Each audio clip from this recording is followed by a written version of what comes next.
In this video, I explain you basic components of internal combustion engines. So here you see the various image of the internal combustion engine and they have a lots of components. So we understand every component step by step by using these various animation. So first component is the cylinder. So cylinder is a heart of an engine in which fuel is burnt and the power is developed. So inside the cylinder, the combustion of the fuel takes place. A cylinder in an IC engine have to withstand very high pressure and temperature because the combustion of the fuel is carried out within the cylinder. So here I show you this image of the cylinder. Inside the cylinder, the combustion of the fuel takes place. And due to this combustion of the fuel, the high pressure and high temperature is created inside this cylinder. And this is the cylinder head or a cylinder top. Now this is the piston. Inside this cylinder, the piston is reciprocated from TDC to PDC. So I hope you know the meaning of TDC to BDC. It is the top dead center and bottom dead center. If you don't know the various terminology of IC engine, then I request to visit the playlist or a link for this terminology video is provided in the I symbol from the top right screen. You can visit it or you can watch it. So therefore cylinder must be cool. Why we need to cool the cylinder? Because there is a very high temperature and pressure inside that, and due to these high temperatures there is a possibility of that the sticking of the cylinder and piston takes place. To avoid this phenomena or the due to high temperature that is a bending possibility of the pistons and the cylinders, so they may be need to cool, and it may be air cooled in a case of low capacity engine in two-wheelers. So in our bike the cylinder is cooled by using the airs. So inside the outside of the cylinders the fan is provided that you see into our bike engines, and or water cool in a case of the high capacity engine like as a car and truck. So in our four-wheel or a car, the water cool engine is provided because it's produce the more heat. So because water is specific heat of the water is higher, so water is able to reject the more heat compared to the air. That's why for a high capacity engine the engine must be the water cooled. And to prevent the wearing of the cylinder block because of the reciprocating moment of this piston, that is a possibility of that the something wear takes place of the cylinder surface. Okay, so to avoid the wearing of the cylinder, we provide the one sleeve inside the cylinder. So here I show you this top view. This is a top view of the cylinder. Okay, and the piston is moving inside these cylinders. That is a lubrication takes place, but sometimes due to improper lubrication or some other reasons, the wearing of the cylinder is possible. And to avoid this wearing, suppose the cylinder wear takes place, then what happen? We are required to completely replace the cylinder, and cylinder replacement is the very costly because cylinder is the main heart and it have some cooling mechanism. So we also need to replace the cooling mechanisms. So avoiding the replacing of all the cylinder block, we provide the one sleeve inside. Here I show you this sleeve. Okay, and sleeve has a length of this up to the cylinder height. So when the sleeve is wearing, so it is easily replaceable and we are avoiding the high cost of the replacement of the cylinders. So one sleeve is provided inside this cylinder. The material used for the cylinder are high grade cast iron or alloy steel. It may also be aluminum alloys where the weight is considered as in case of the aeroplanes and automobiles.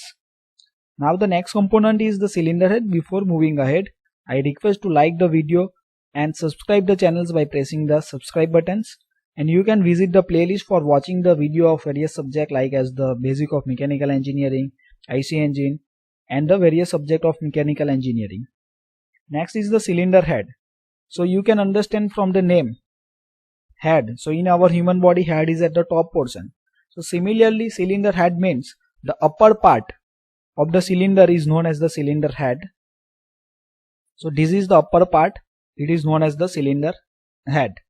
The function of the cylinder head is to seal the top end of the cylinder. This top end of the cylinder is the packed by using this cylinder head, and it provide a space for a valve mechanisms, spark plug, fuel injector, and its extra.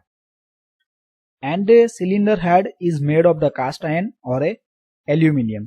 So in a later on we understand what is the valve mechanisms, what is the spark plug, and what is the fuel injectors. Now next is the piston and the piston ring. So in this image here you seeing that this is the piston, okay, and the piston ring. So here I show you the separate image of the piston. So this is the piston, and the piston is making the hollow, means this bottom side is the hollow. The function of the piston is to transmit the gas force to the connecting rod, and then after it is transferred to the crank.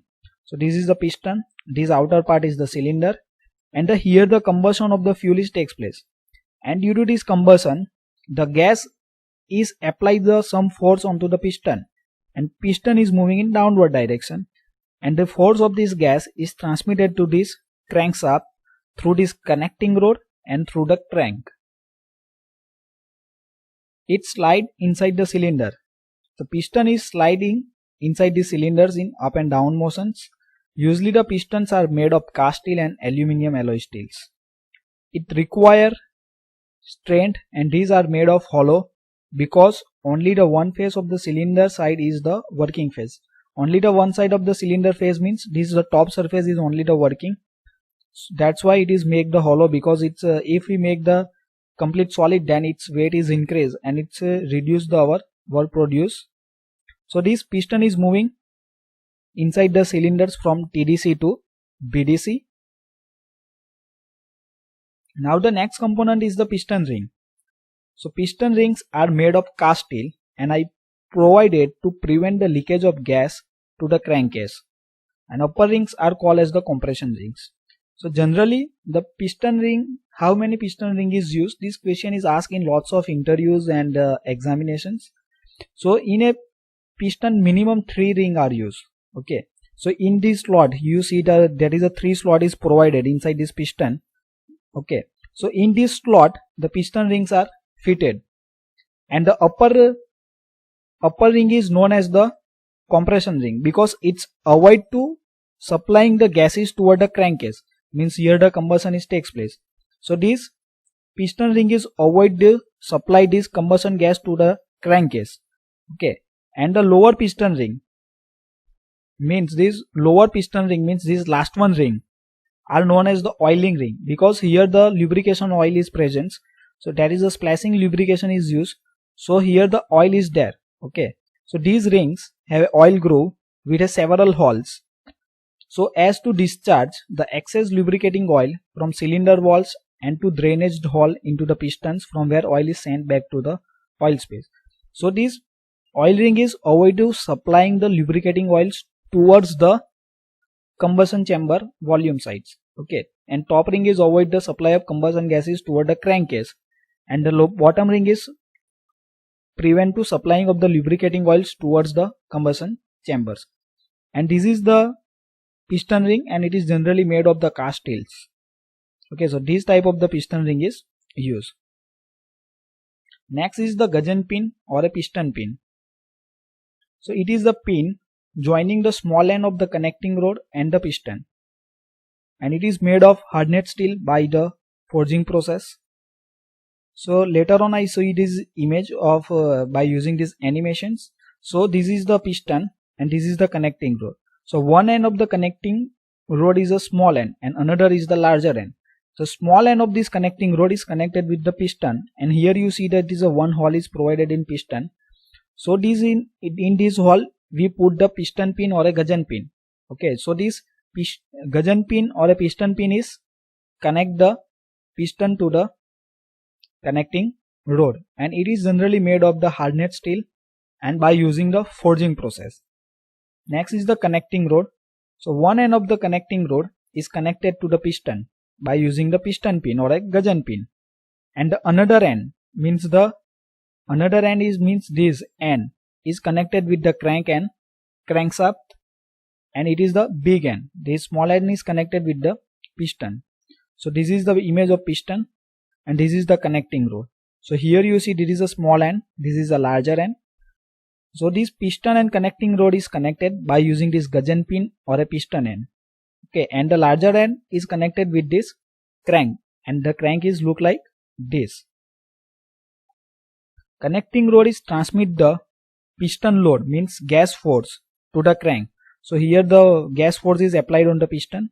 So this force, due to this force, the piston is moving into the downward directions, and due to that the connecting rod is oscillating, and this connecting rod is transmit the power to this crank.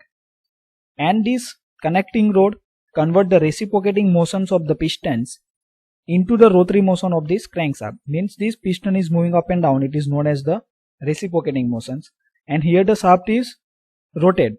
So this reciprocating motion is converted in rotary motions by using this connecting rod.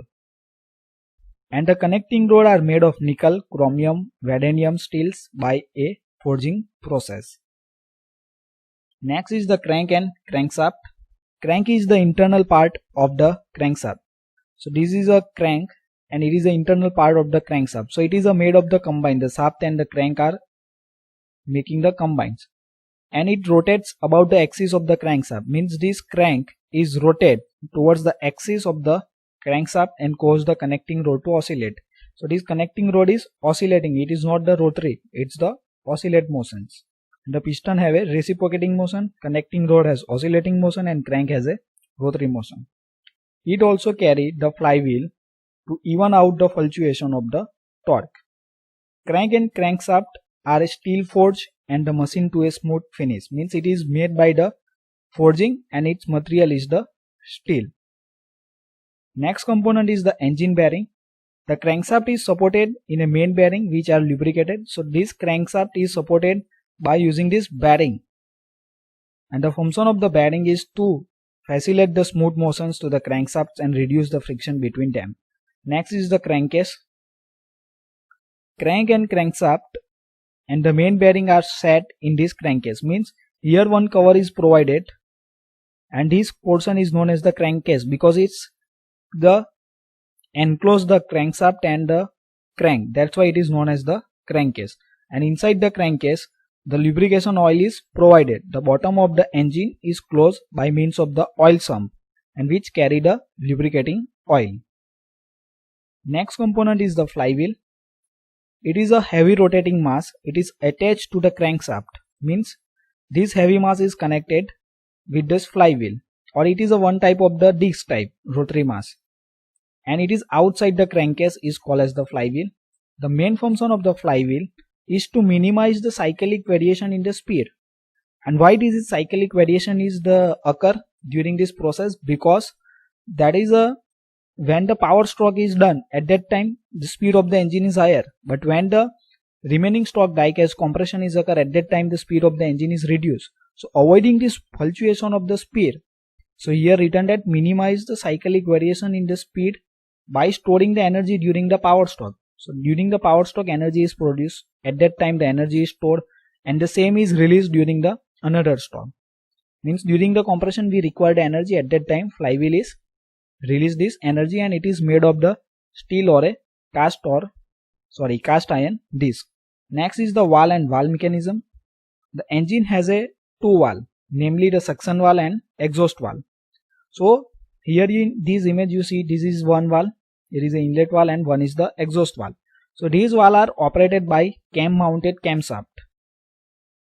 So camshaft rotate at the half speed. So this valve is operated by using this motion of this crank.